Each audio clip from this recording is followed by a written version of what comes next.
Canadian real estate സംബന്ധമായ എല്ലാവിധ ആവശ്യങ്ങൾക്കും റിയൽറ്റർ അശ്വതി നിലമനയുടെ ഓഫീസുമായിട്ട് നമുക്ക് കോൺടാക്ട് ചെയ്യാം.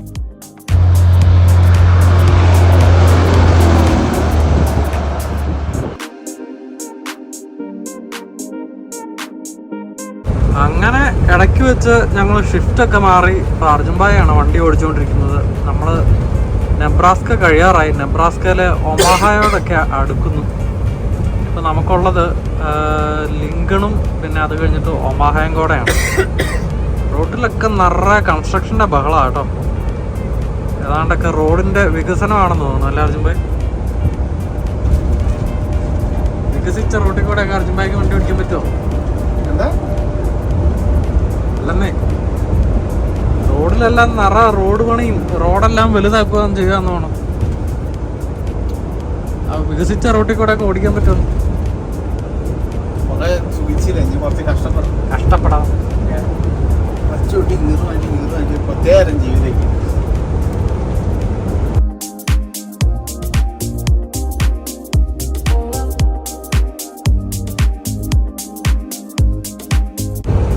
ഈ മാർക്ക് ചെയ്ത് വെച്ചേക്കുന്ന നടുഭാഗം മുഴുവനും ഏതാണ്ട് പുതിയ ലൈനുകളൊക്കെ വരാൻ പോകാമെന്ന് എനിക്ക് തോന്നുന്നു കേട്ടോ. കാരണം ഈ റൂട്ടിലെ ട്രാഫിക് എല്ലാം വളരെ കൂടിയതിനനുസരിച്ച് അതായിരിക്കും അവർ ചെയ്യുന്നത്.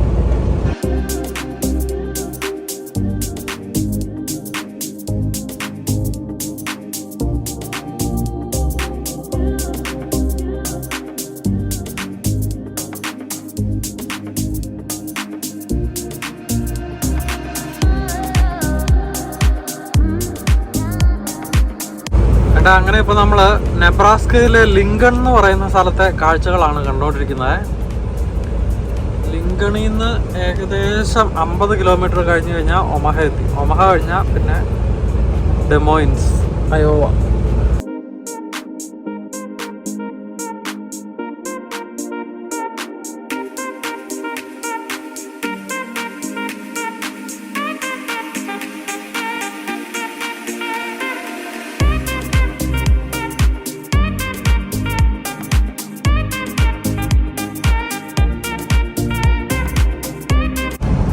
സ്റ്റോറേജ് എന്ന് പറയുന്ന ഫെസിലിറ്റി ഉണ്ടോ? ഈ സംഭവം ഇതൊക്കെ ഇവിടെ സ്ഥിരമായിട്ടുള്ള ഒരു ബിസിനസ്സാണ്. അതായത് നമ്മുടെ വീട്ടിലൊക്കെ ഒത്തിരി സാധനങ്ങൾ വെക്കാനുണ്ട്. പക്ഷേ നമ്മുടെ വീട്ടിൽ അതിനൊന്നുള്ള ഒരു സ്ഥലമില്ല എന്നുണ്ടെങ്കിൽ ഇതുപോലെ ഒരു ചെറിയ ഷെഡ് പോലത്തെ ഒരു പരിപാടി, അതായത് നല്ല പ്രോപ്പറായിട്ട് സേഫ്റ്റിയും സെക്യൂരിറ്റി ഒക്കെ ഉള്ള പരിപാടി, നമുക്കത് റെൻറ്റ് ചെയ്യാം. എന്നിട്ട് നമുക്ക് ഈ വെക്കേണ്ട സാധനങ്ങൾ അവിടെ കൊണ്ട് വെച്ചിട്ട് അതിനൊരു നിശ്ചിത എമൗണ്ട്, വളരെ തുച്ഛമായ ഒരു എമൗണ്ട് വാടക കൊടുത്താൽ മതി. അപ്പം അങ്ങോട്ടുള്ള കീയും കാര്യങ്ങളും ഒക്കെ നമുക്ക് കിട്ടും. അപ്പോൾ നമ്മുടെ വീട്ടിലെ സ്ഥല സൗകര്യങ്ങളൊന്നും പോവാതെ ഈ സ്റ്റോറേജിൽ കൊണ്ട് സാധനങ്ങൾ വെച്ച് നമുക്കത് മാനേജ് ചെയ്യാം.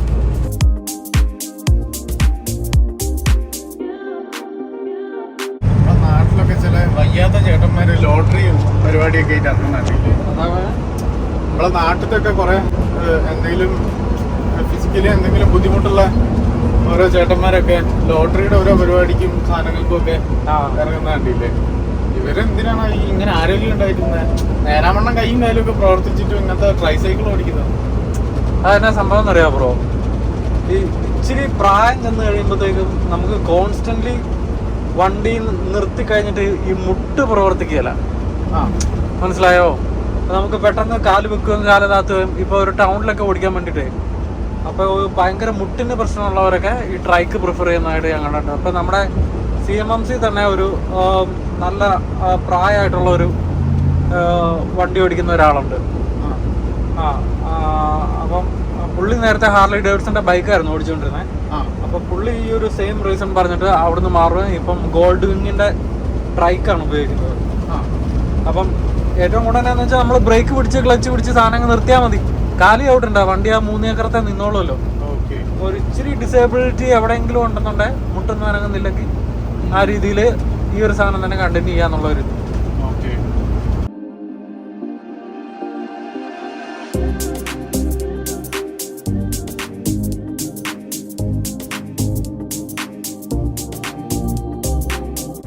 ഈ കാണുന്നത് ലിങ്കണിലെ പീറ്റർബിൽറ്റിന്റെ ഷോറൂമാണ്.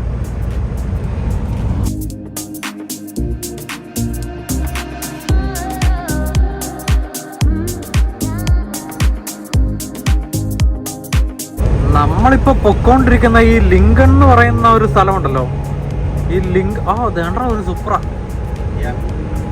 ഈ ലിങ്കൺ എന്ന് പറയുന്ന സ്ഥലമാണ് നെബ്രാസ്കയുടെ ക്യാപിറ്റൽ കേട്ടോ, ക്യാപിറ്റൽ സിറ്റി. അത് കൂടാതെ തന്നെ നെബ്രാസ്കയുടെ ഏറ്റവും കൂടുതൽ ക്രോപ്പ് എന്ന് പറയുന്നത് ഈ അഗ്രികൾച്ചർ ചെയ്യുന്നത് കോൺ അല്ലെങ്കിൽ മെയ്സ്. ഈ കാണുന്ന പാടങ്ങളെല്ലാം കോണിന്റെ കൃഷിയാണ്. ആ പ്രോയ സുപ്രല്ലേ, അത് ഈ ഒറിജിനൽ സുപ്ര ഫാൻസിനൊന്നും വലിയ താല്പര്യമില്ലാത്തൊരു സാധനമാണ്. പുതിയ സുപ്ര അല്ലേ? പുതിയ സുപ്ര അതെന്ന് വെച്ചാൽ അതിന്റെ മെയിൻ കാരണം എന്താന്ന് പറയുന്നത്, അതിലൊരു ടൊയോട്ട എഞ്ചിൻ അല്ലേ വരുന്നത്, BMW എഞ്ചിൻ അവർ യൂസ് ചെയ്യുന്നത്. ഫാൻസ് ഇല്ലേ, സുപ്ര ഫാൻസ്, അവർക്കൊന്നും വലിയൊരു താല്പര്യമില്ലാത്ത. ഈ ഇടക്കാലത്ത് നമ്മള് ഒരു GTA-യിലുള്ള ഒരു മലയാളി പയ്യൻ എടുത്തിട്ടുണ്ട് സാധനം. ആരായിരുന്നു നമ്മളെ മ്യൂച്വൽ ഫ്രണ്ട്സിലുള്ള ഒരാൾ അതിന്റെ സ്റ്റോറി കിട്ടുന്നായിരുന്നു. ആരായിരുന്നു കണ്ടിട്ട് മാത്രം. അതുപോലെ ഈ നെബ്രാസ്ക സ്റ്റേറ്റിന്റെ മോട്ടോ എന്ന് പറയുന്നത് ഈക്വാളിറ്റി ബിഫോർ ദ ലോ എന്നാണ്. ഒരു ഡിസ്ക്രിമിനേഷനും കാര്യങ്ങളൊന്നും ഇല്ലാതെ. മെയിൻലി ഉദ്ദേശിക്കുന്നത് ഇപ്പോൾ റിച്ച് ആൻഡ് ദ പൂറും. ഈക്വാളിറ്റി എന്ന് പറയുമ്പോൾ ഊഹിക്കാമല്ലോ, അതിപ്പം ഏത് കാറ്റഗറി ആണെങ്കിലും, ഇപ്പം ജെൻഡർ വൈസ് ആണെങ്കിലും എക്കണോമിക്കൽ വൈസ് ആണെങ്കിലും എത്നിസിറ്റിയുടെ വൈസ് ആണെങ്കിലും ഒക്കെ ഈക്വാളിറ്റി ബിഫോർ ദ ലോ. അതാണ് നെബ്രാസ്കയുടെ മോട്ടോ.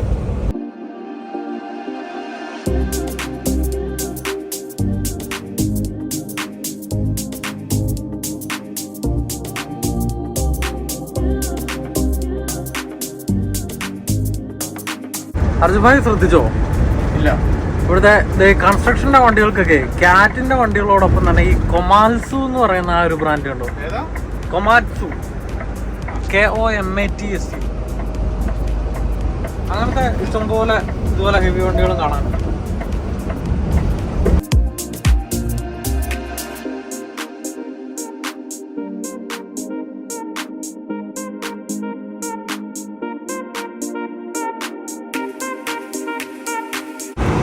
നമ്മൾ വേണ്ട അർജുൻഭായുടെ ബ്രേക്കിന് വേണ്ടിയിട്ട് ഒരു വാൾമാർട്ടിൽ നിർത്തി 2 ഡ്രസ്സൊക്കെ മേടിച്ച് വീണ്ടും പുറത്തേക്ക് ഇറങ്ങുവാണേ.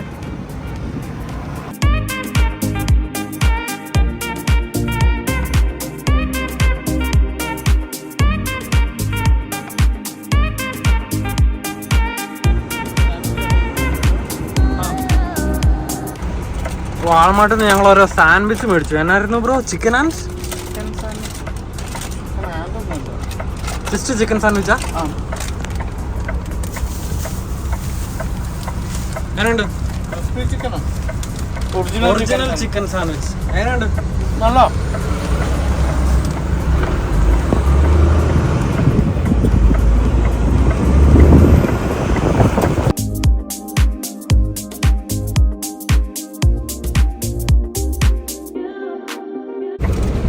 ഇതാണ് ആ ചിക്കൻ കേട്ടോ, original chicken sandwich fully cooked.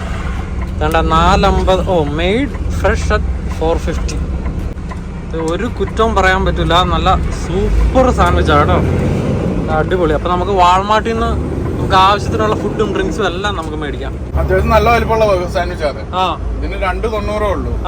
അതേസമയം നമ്മൾ ലൗസ് എന്നൊരു ഇതേമാതിരി സാധനം മേടിക്കണം $7. അർജുൻ ഭായ് പറയുമായിരുന്നേ, നമ്മളിപ്പോൾ വാൾമാർട്ടിൽ നിന്ന് ഈ 2 സാൻഡ്വിച്ചും ഒരു വലിയ കേസ് വെള്ളവും മേടിച്ചതിന് ഈ പൈസ ഫുള്ളാവും നമ്മൾ ലൗസിൽ നിന്ന് ഒരു പാക്കറ്റ് വെള്ളം മാത്രം മേടിച്ചു കഴിഞ്ഞാൽ. അതായത് ട്രക്കേഴ്സിന് ട്രക്ക് സ്റ്റോപ്പിൽ വേറെ ഓപ്ഷൻ ഒന്നും ഇല്ലയെന്ന് അവർക്ക് അറിയാമല്ലോ.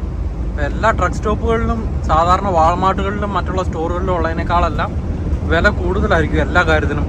അതിപ്പോൾ ഈവൻ മാഗ്നറ്റ് ആയാലും മറ്റെന്ത് സാധനമാണേലും അല്ലേ, ഈവൻ ഒരു ഡ്രിങ്കിന് വരെ, പെപ്സിക്ക് വരെ ആ ഒരു പ്രൈസ് വ്യത്യാസം ഉണ്ടാവും അല്ലേ അർജുമായി? ഇപ്പോൾ ബ്രേക്ക് എല്ലാം കഴിഞ്ഞ സ്ഥിതിക്ക് നമ്മൾ വേണ്ട നേരെ ഇപ്പോൾ ഒമഹായിക്കോടെയാണ് പോയിക്കൊണ്ടിരിക്കുന്നത്. ഇപ്പോൾ തന്നെ ഒമഹ ക്രോസ് ചെയ്ത് നമ്മൾ അയോവയിലേക്ക് കയറുവേ.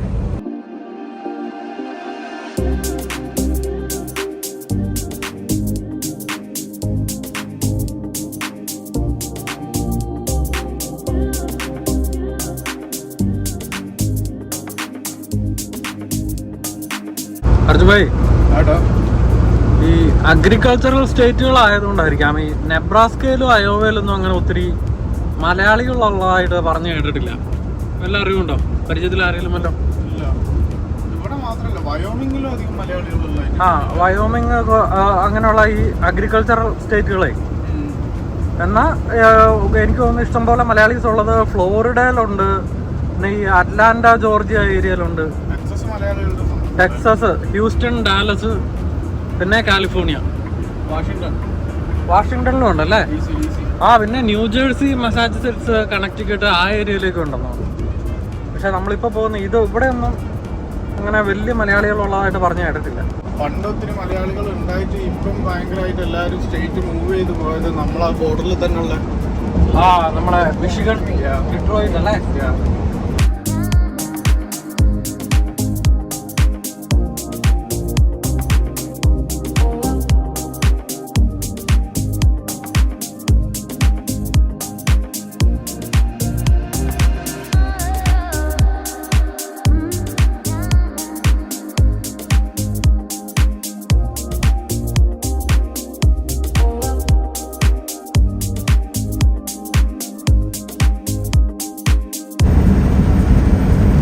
അങ്ങ് അതിലെ ആ ഡോം കണ്ടോ ബ്രോ? അതിന്റെ സെറ്റപ്പ് ഒന്നും വല്ല ഐഡിയ ഉണ്ടോ? അതെന്തോ അതിന്റെ അകത്ത് എന്തോ സ്ട്രക്ചർ, പാറക്കല്ലും ഒക്കെ ഉണ്ട് കേട്ടോ. മറ്റേ ഗ്രീൻ ഹൗസ് പോലത്തെ എന്തോ ഒരു സെറ്റപ്പാന്ന് തോന്നുന്നു. ആ ഒരു സെറ്റപ്പ് എന്താണെന്ന് അറിയാവുന്ന അമേരിക്കയിൽ ഉള്ള ആരെങ്കിലും ഒക്കെ ഉണ്ടെന്നുണ്ടെങ്കിൽ നമുക്കൊന്ന് കമന്റ് ഇട്ടേക്കണേ വീഡിയോയുടെ അടിയിൽ. അപ്പം മറ്റൊരു നദിയും കടന്നുകൊണ്ട് നമ്മൾ ഒഫീഷ്യലി നെബ്രാസ്ക കടന്ന് അയോവ എന്ന സ്റ്റേറ്റിലേക്ക് പ്രവേശിച്ചിരിക്കുകയാണ്. The people of Iowa welcomes U.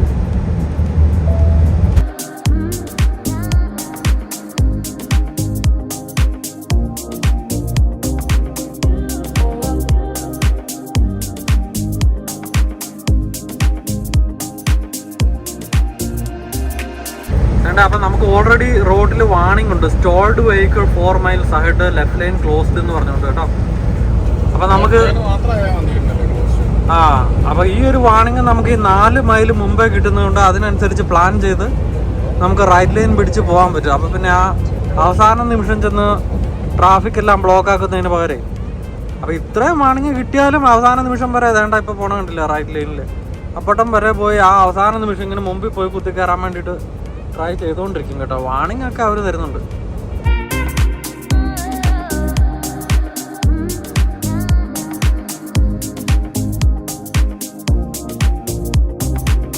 എന്തോ കൊയ്ത്തിന്റെ മെതിയുടെ ഒക്കെ യന്ത്രം എന്ന് വേണം അല്ലെ, കൃഷിക്ക് ആവശ്യമായുള്ള എന്തോ യന്ത്രം കൊണ്ടുവന്നൊരു ടയർ മാത്രം വേറെ ട്രക്കും ട്രെയിലറിലായിരിക്കും.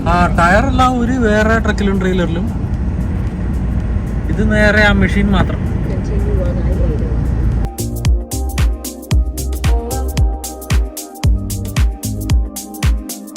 ഈ ഒരു വളവോടുകൂടി സിറ്റിയുടെ തിരക്കുകളിൽ നിന്നും സമാധാനപൂർണമായിട്ടുള്ള മറ്റേ കൺട്രി സൈഡിലേക്ക് നമ്മൾ പയ്യെ തിരികെയാണ്.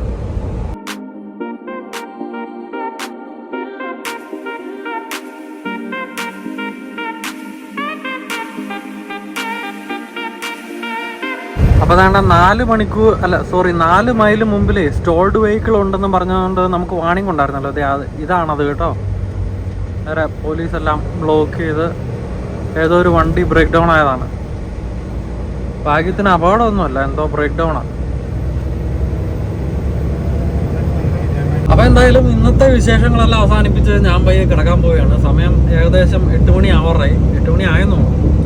അപ്പോൾ ബാക്കി വിശേഷങ്ങളൊക്കെ ആയിട്ട് നമുക്ക് നാളെ കാണാം.